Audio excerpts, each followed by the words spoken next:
also. So, tell us first the short version of the story of how you became a rock star in the Soviet Union, and then we can elaborate later on. Well, the short version is that I graduated from college with a master's degree in economics In and Moscow? in Moscow, yes. And I graduated with a master's degree in economics the year the Soviet Union fell apart. So it's 1991. And I had been, musical all my life and interested in that my whole life. And I worked for about a year in international trade, and I was bored out of my mind. I was perhaps even, I was probably not mature enough to even be doing that Yeah, and love yeah, it. I remember that. So I was like, no, I don't want to do this. I'm bored and I want to do music. And hey, I'm 23. I'll give it a try, something like that. And then I just sort of tried, and I was hardworking. Very, I had very high standards for everything I did, and so we truly had a good music, good product, a good show. But also it was a lot of luck, right? It's a combination of both. And Well, we had that's the official PR story, but I thought it was fascinating when I read about how you got the skills to do this at a time in the Soviet Union when most people wouldn't have had those skills. Tell us about that. oh, about that part. Okay, so basically I had grown up on three different continents, right? And in the Soviet Union at the time, it was sort of a closed society, right? So behind the Iron Curtain, especially cultural stuff didn't flow quite well. People couldn't leave the country per se. You could probably go to a socialist bloc country, but you couldn't go to the West. And you And I, couldn't receive inputs from other yeah, countries. very few, like nothing on TV that was Western, nothing on the radio that was Western. There were like maybe one specialty show a month somewhere that has sort of this, the exotic West, whatever, but it was just a tiny bit. And I had grown free and overseas, and I traveled quite a bit. I grew up in four different countries, learned four different languages. So I was exposed to a lot of culture, a lot of music. I was singing and dancing since a young age, and I was sort of multicultural. So that multiculturalism is probably what was the distinguishing factor and the contributor, a major contributor to my success, is that I had abilities. I can do R&B and pop and hip hop, And where apart from your music skill, you had certain technical skills. well, yeah, I mean, I could dance like nobody else could at the time there, and I meant the technical skill of the equipment side, the electronics of. no, not really, no, no, not really, because at the time, the only way to record well is to be in a professional recording studio, right? Which they were like super expensive, and there was maybe two or three in the whole city that were good enough to record good music. So I didn't have access to that. I had to fight for studio time. So And then your music became the theme song for Boris Yeltsin's campaign, you said? yeah, so I started by doing music in like small clubs in the capital that quickly became, we became popular very quickly. By the end of the year, we were on national television. And then the year after that, I think, no, 2 years after that, we already had several hits on the radio, music videos. I think we had an album. Yeah, we had an album released. And the Boris Yeltsin campaign was in need for a voice, a song to rally the youth. And we happened to have a big hit at the time called Our Generation. I mean, it doesn't get more generational than that. So, and it was sort of a defiant anthemy type pop and R&B and song with some rap in it. And it was just exciting. And it was, at the time, it was everywhere, every disco, every radio station, every TV station. It was everywhere. It was a huge hit, and then they sort of wanted to capitalize on that and used it to help Boris Yeltsin defeat the Okay. communists. So tell us the story of how you came to grow up in 4 different countries and speak 4 different languages. Well, the backstory is that my mother is Russian, my dad's Chilean. They met in Moscow. He was an engineering student and fell in love and blah blah blah. And I was born in Moscow, and literally months later, I think I was maybe 6 months old when they moved to Chile. So my parents have already graduated, and they wanted to live in Chile. So we moved there. My sister was born there, and they were communists. And around that same time, a socialist president was but I think it was actually the first in history socialist president that was democratically elected by the people in history, in modern history. And this person, Salvador Allende, you look so much like him that Oh, I really? have this weird deja vu when I look at you. Like, first, I was like, where have I seen that? So I don't know if you're channeling him Maybe I consciously am, or yeah. Yeah, he unconsciously. was a very inspirational figure, very educated and inspirational, like an inspirational figure. So he rallied the people, created, and he had failed several elections. He was apparently he has been trying for a long time and finally got elected, So, and but he how was did your overthrown. parents end up in Chile? Like the Soviet Union didn't allow people to leave. Oh, my So, dad's Chilean, so hmm? they wouldn't. Yeah, so if you marry, my mom, married my dad, and he's Chilean, so he had to go home, right? So it was simple. Oh, so she wasn't. Oh, I thought, okay, got it, Yeah, got it. he's Chilean, she's Russian, yes. So it Oh, was so his if you home. marry a foreigner, then you get permission to Yes, leave. that's right. Yeah. Oh, Mhm. I see. Okay, I didn't get that. Good. So, let's see. So, you lived in Chile and then you moved to. When we moved well, there was a military coup. My dad was in a concentration camp. It was a whole drama. We were in a refugee camp after that. He was released. He was very lucky to get out of there alive and unharmed because they tortured a lot of people. And so we ended up in a United Nations refugee camp where we were the lucky ones because some of the people got out and they would release you, follow you around, and then get you and your friends. There was a method they had the military there. But the UN had an agreement with the Chilean government to set up a refugee camp just for expats and or mixed couples, because they were trying to get the expats to not be killed or tortured in this thing, right? So my dad got into the refugee camp and the protection because of my mom, right? Because he was married to her. And so we spent a few months there, and basically when you end up there, there's a whole bunch of people there, and you just Oh, the camp was within Chile. it was in Santiago. Yeah, it was in Oh, Santiago. So okay. you were under the protection of the UN. So the soldiers were stationed right outside. So if you got out, you could be arrested, and all Yeah, kinds of things could happen got to you. it. But they couldn't get in. So the UN, it was under the protection of the UN. And then what happened is representatives of different countries would come in, of embassies, and people in the camp that would apply for asylum. And then you would apply for several, get an answer. So we got an answer, I think, from Australia and Germany. They picked Germany, and then they put you in this bus with taped windows so that the soldiers in the military couldn't see inside, and they would take you to the airport, help you be processed and not be arrested, and put you on a plane. So that was the So, and you were 10 years old then? I was no, I was 5. I was 5. 5. Okay. Yeah. So, just to not mind dating myself, Hmm. I'll tell you where I was then.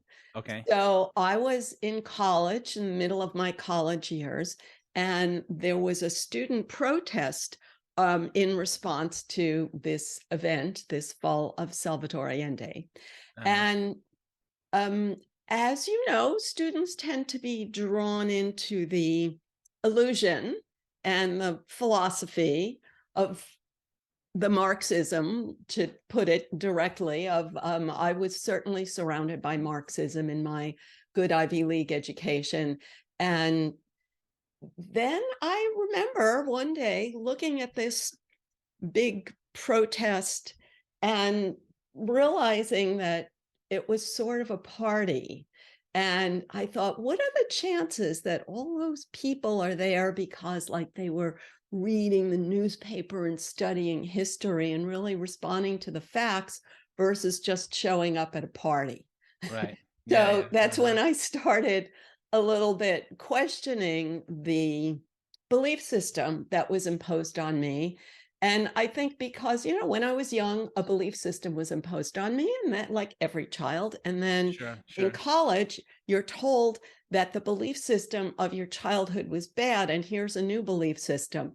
And so, on one level, I was glad to throw away the old belief system and accept a new one. But then on the other hand, then I had already learned to question, and I was maybe not so eager to have another belief system. So, Yeah, yeah. That's cool. Yeah, that sounds about right. so anyway, but I have a real recollection from my past, this story about Nikita Khrushchev came to visit the United States, and he was taken to a supermarket. And when he saw it, he literally didn't believe it. He thought it was fake because in the Soviet Union, things were often faked. We have the Hmm. expression a Potemkin village. Anyone could look that up if they don't know what that is. Oh, So absolutely. he assumed that it was that. So it's just sort of a reminder that when people see that something better is available, that they don't believe it. And like, imagine like supermarkets are so sort of taken for granted and even disparaged, but that someone could see it and think, oh, this is too good, it couldn't be true. And the related story was they took him to a General Motors factory, and there was a giant parking lot where the workers parked. And he did not believe that the workers all owned cars. So he literally thought that the cars were brought into the parking lot to fake it just for him. Yes, and that sounds about right. Yeah. There's a similar story. I think I mentioned that in the article that you mentioned of Boris Yeltsin visiting a grocery store. Maybe I'm confusing the two. Okay. So They might be Boris both. Yeltsin visiting a grocery store in the 90s, this is. Yeah, this is in the 90s, and basically the what's reported is that they took him to a grocery store, and it could be very possible that Khrushchev went to those two Mm. places and had that reaction, because it's a very natural reaction of someone who lives in a completely different reality, right? So you can argue all you want about ideologies and systems that work better and we're mortal enemies, right? The socialist camp, the capitalist camp, on an ideological level, but on a very practical level, when you see what it produces, it's shocking, right? So you can be a true believer until you are taken to an American grocery store from the Soviet Union, and then you just jaw drops and you can't help yourself. And Boris Yeltsin went to a store, and what's reported that he said, "What have we done with our country?" So Yes. So most it was that kind of Americans, powerful sort of response to him, right? To being there, and it was a normal grocery store. so most Americans and Westerners listening to this, I think, have already been taught by their good education that socialism is good and capitalism is bad. And at least everyone I meet is like that. So they would say that having a lot of choices in the supermarket is not worth all of the evils of capitalism.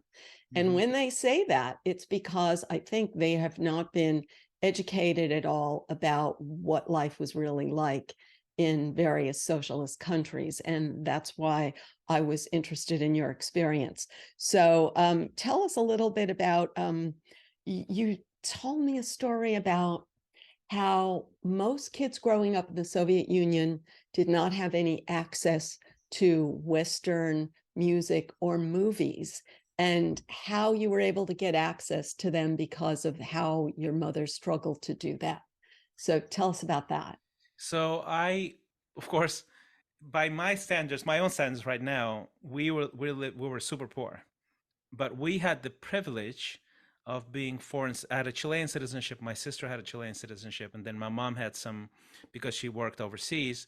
She had some hard currency stored up in a German bank, So we had the privilege of being able to leave the country without asking for permission. You ask for permission, but they can't say no. So we would go to East Germany, because I had a cousin there who lived there, who married a East German.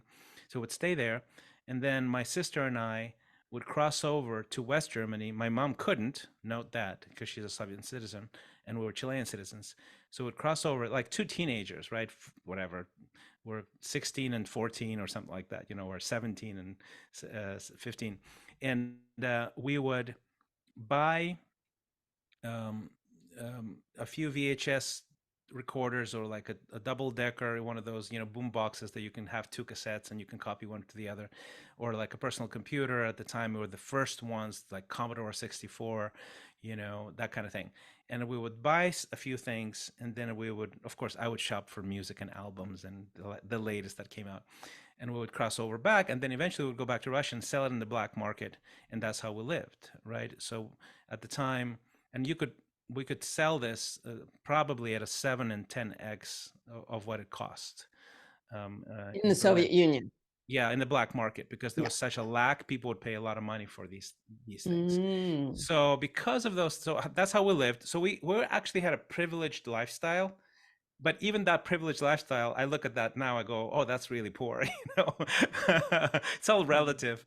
And so I had the privilege of having a personal VHS tape recorder in my house, in my apartment, where in my whole high school there's only two people that had those, right? And everybody, and there was no market, you can't buy movies or music, so there was a black market for VHS tapes of films. And because it was so censored, especially anything that mentioned the Soviet Union, like rock, like Rambo, right? That had I think Rambo 2 had like Rambo against the Soviets or something like that. Anything like that touched in any critical way was banned, and you can't have it. So we would exchange those tapes. Like you would go to a metro station to, hey, I have a collection, let's say, of 15 movies, and you have a collection of 15 movies. You have something I don't have, and so we'll just swap and watch the movies. And that was sort of a thing. But we would literally put him in, like cover him with like a newspaper so that no one will see the cover or the title of the film. That's how Wow. limiting it was, and just Wow. pathetic. Well, I've had weirdly another exact inverse experience of yours. Is so weird. So when I was in college in 1973, I think it was, so I decided to go to Berlin for the summer to study German. Just really, it was just like an excuse to get away.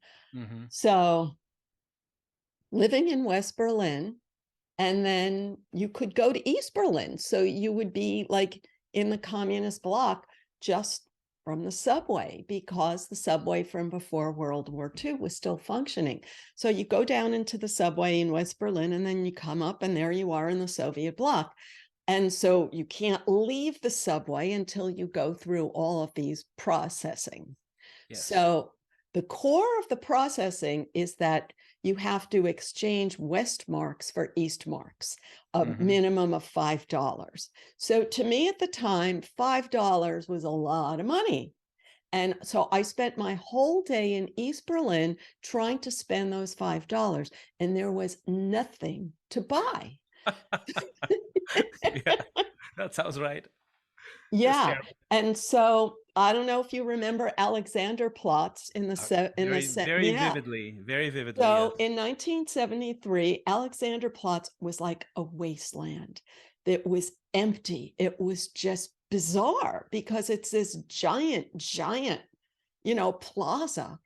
Not only is there nothing in it, but the Soviet style commercial district has basically no signs and very little windows or anything. So it just looks like an abandoned area. And then, of course, I did go and visit it after. But yeah, so that was my.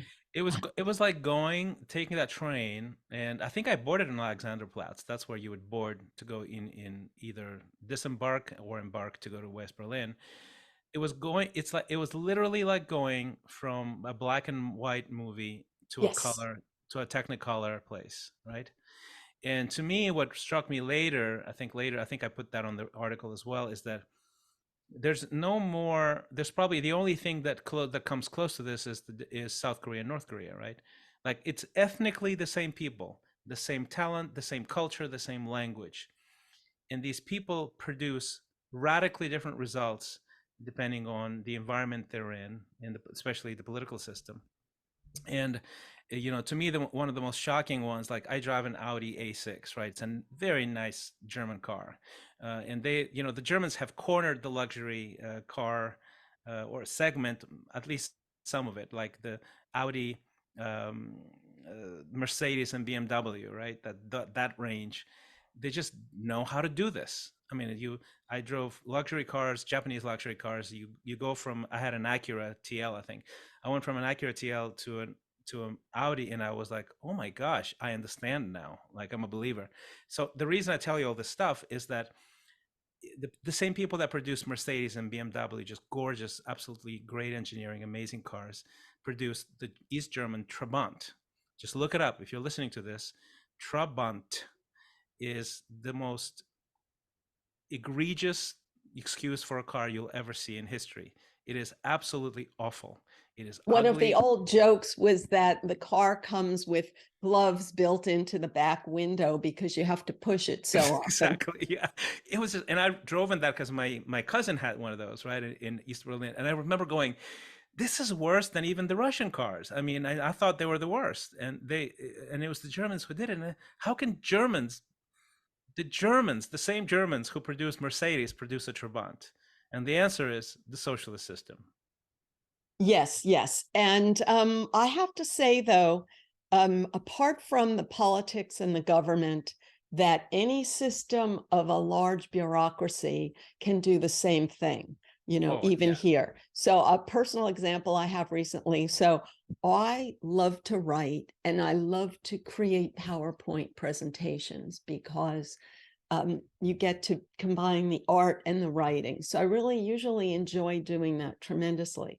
But I was asked to do a presentation for an organization, and there were so many rules, like so many rules that, and I was doing it with the sense that anything I could violate any tiny rule and all my work is for naught and the whole thing is going to get thrown in the garbage. So I don't care about the quality of what I'm doing. I only care about checking off all these boxes of all these rules. And ultimately, I just don't care at all because I think it's arbitrary. They're probably going to reject it or whatever. So I really sympathize with anybody working for a big bureaucracy. Yes, I agree. I mean, in general, centralized systems have a very similar weaknesses that the socialism does, because it's a centralized, ultra centralized system where both the decision making is very hierarchical and it's very central, and it's a big organization. So that's why even very big, for example, the music industry, right? It's sort of something that I was involved in, is ultimately a very fragile system, because it was centralized around whatever 5, 6 of the biggest labels in the U.S. Well, what happens is you can't innovate. You don't innovate. You don't have the freedom, the creativity to innovate, and it's very, very rigid. And then it gets destroyed very easily. So the music industry was completely shattered when Apple came up with iTunes and started selling tracks by the song, not by the album, and electronically, not through LPs and CDs and stuff like that.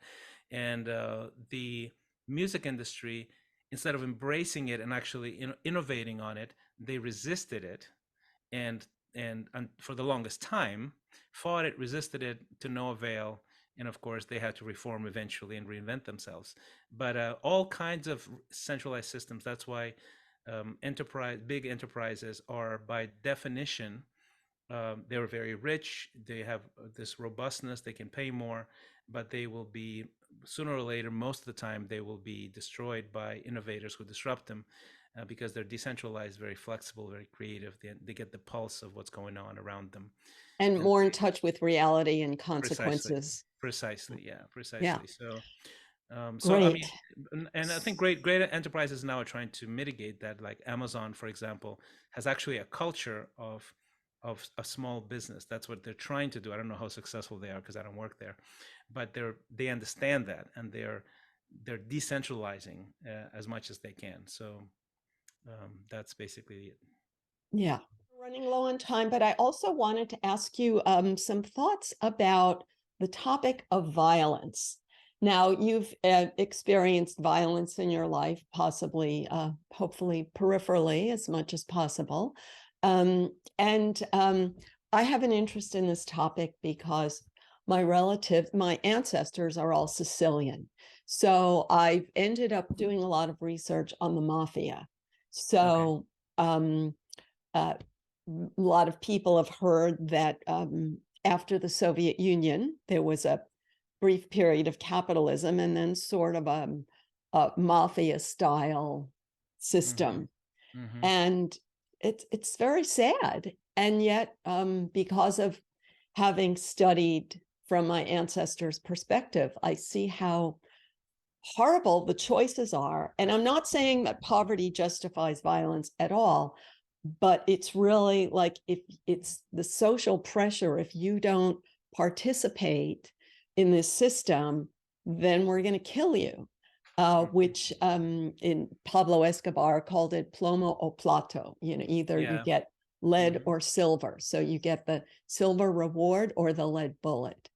Mm-hmm. So I don't know if you have any thoughts about how people can navigate when they find themselves in an environment where they think things around them are something they don't want to participate in, but it's not really safe to not participate. Well, honestly, I think there's more. I think the lack of safety is usually exaggerated by culture and sort of the your lizard brain. That's my general take on it. And I'll tell you why. I'll give you a couple of quick examples. This is real time mafia stuff, right? Like real life mafia stuff. So one example is I was a recording artist. I was peaking basically. I was everywhere, and one of the local mafia bosses um, gets word to me, and this is an environment where you don't say no, right? And says, "Hi, I want to sit down with you. I want to talk to you." And so you're basically in that era. It's no longer the case now in Russia, but in that era, if a a mob boss invites you to a meeting, he's summoning you to a meeting. You don't have the choice to say no. So and I'm like, all right, that's scary, but I will. And so I show up, and I show up with a buddy of mine who's a big guy, like a bodyguard type. And I have a sit down. Literally, it was surreal. It was like one of those movies. It could be, in the 70s in New York, or Wow. like it's a cafe that's owned by the mob, and Wow. there's nobody there. Like, like there's a cafe, but there's nobody there. What are they doing? They're laundering money through it, right? They're making it look legit. And there's like a group of people in like tracksuits around the table, and it's basically the boss and the enforcers, the muscle, sitting around, God, like this is literally. just So I'm just so I left my bodyguard in the hallway, and I sit down with them. They go, sit down. Do you want a vodka, whatever? And they have this girl with a mini skirt. Like the waitress comes in, and she has a a kilo of coke on her thing, in a wrapped in a newspaper, cut open, right? So it's like, and he was like, "Hey, you want some?" I said, "No, thanks." oh my And God. yeah, and he basically is trying to offer me protection from himself, right, in exchange for some protection money. And but I was just, look, I was like, look, there is no money, and I was very plain. So it's like explaining to people and going with the flow and being friendly goes a long way. And I basically explained, look, we're making a good amount of money, but we're reinvesting it in studio time and music videos, and it's an expensive operation, and there's really not much. I think this is beneath you, brother. Like that's essentially what I was trying to get. and and he was like, okay, makes sense, good. Well, if you need anything, let me know. And he let me know. Let me go. So that's one story, which basically what Wow. I'm saying is that you can navigate through dangerous situations if you keep a clear head, and you have a relational sort of dimension to yourself where you can talk to people and reason with them, right? um, I have another story, if you have time for it, where Yes. um, and this is not a religious talk or anything, but I'm a Christian. I was in a church, and you know there was a guy who was in the mafia, who wanted to study the Bible and was thinking about faith, and he was the enforcer. He's at the same time a Greco-Roman heavyweight champion. Like I think he was number 2 in Russia, which puts him at the top worldwide, because Russia and Turkey, like there's 2 or 3 dominating forces in Greco-Roman. This massive guy, he looks like Shrek, right? And he hated my guts, and I talked to him and talked to him, and I basically said, look, because he was this Orthodox Christian, and he's like, I'm Orthodox Christian, this is the thing to do. And I'm like, look, if you really like respect the faith, you wouldn't be doing this stuff, right? So I confronted him, which nobody does to people like that. And he was like, he gave him a wake-up call. And so I started to talk to him about the faith and about not doing illegal bad things and hurting people, and not, and he believed, and he was like, you know what, I don't, this is not good, I don't want to do this anymore. And he became a Christian, became a believer. So I'm telling you this story to tell you another story, is that you don't just quit the mafia, as you know, in theory, right? So he basically goes back to his bosses and he goes, hey, I don't want to do this anymore. And they're like, yeah, you don't get to decide this. And, Yeah, I've seen that movie. Yeah, exactly. Right. And they're like threatening his life, and he's coming to me and crying, and we're, I'm trying to be a good friend to him. And eventually he was like, hey, they're kicking me out, because basically in those times, I think it's still the case, the Greco-Roman sport was sponsored and owned by the mafia. So they paid for everything. And on one hand, they paid for the facilities, the training, all of the expenses. On the other hand, they would use the people that they were training to be the muscle for their operation, right? So very efficient stuff. And so he lived in this massive complex, sports complex, that was at the same time a place to live and a place to train and a place to operate the mafia. And they basically said, look, if you don't want to do this, the first thing we'll do is kick you out. You're out of a job. You don't have a skill. You will be on the streets. And he was like, I don't know what to do. And I go, yeah, just move in with me. Right. And at the time I was a big star. Right. And he was like, really? Are you sure? I said, yeah, absolutely. I'll take care of you. So then I go pick him up at that place. And literally he comes out with the bags, and they see that Christian Ray, the famous Christian Ray, is picking up their boy, and they're like losing their minds, not understanding what the heck's going on. The second floor is full of people, of those guys, like staring, what, and but that was not in the end of the story. I think it was a few weeks later, the boss of this guy shows up at my house, and he literally comes in, hey, can I come in? I want to talk to you. Like a very imposing, large gentleman. And he makes sure I see the gun, tucked in his belt, and so he was like, what are you doing to my boy? Like, this is, you're brainwashing my boy. I can't lose him. I need him, and like he showed me with the gun. He's like a very threatening individual. He's a very threatening, and I know he can kill easily because they do it all the time, especially in those days. It was just rampant. And I just sat down and I reasoned with him, and I said, look, I'm not trying to mess with your business. I'm not trying to mess with your boy. I just showed him a couple of scriptures from the Bible, that basically say that that kind of life doesn't pay well, and it's not good. It's immoral. And I said, is it okay if I show you the scriptures? And he goes, yeah. So I showed him, literally open a couple of scriptures, and I go, and the mafia has a remarkable, strange, but remarkable respect for scripture, for religion in general.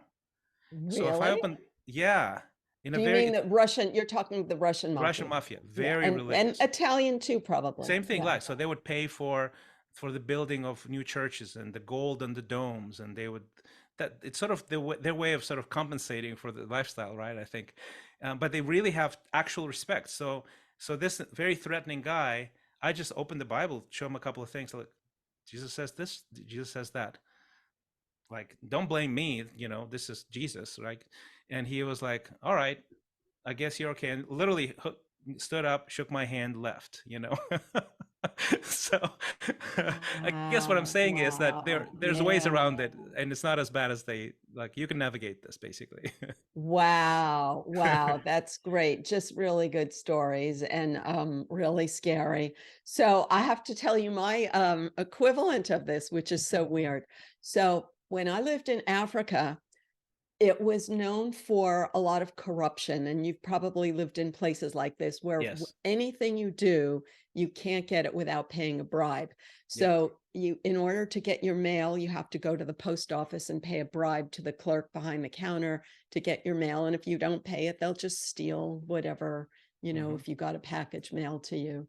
And if you have a child that's born, you have to pay a bribe to someone to get the birth certificate. So Yep. just a pervasive slice of life.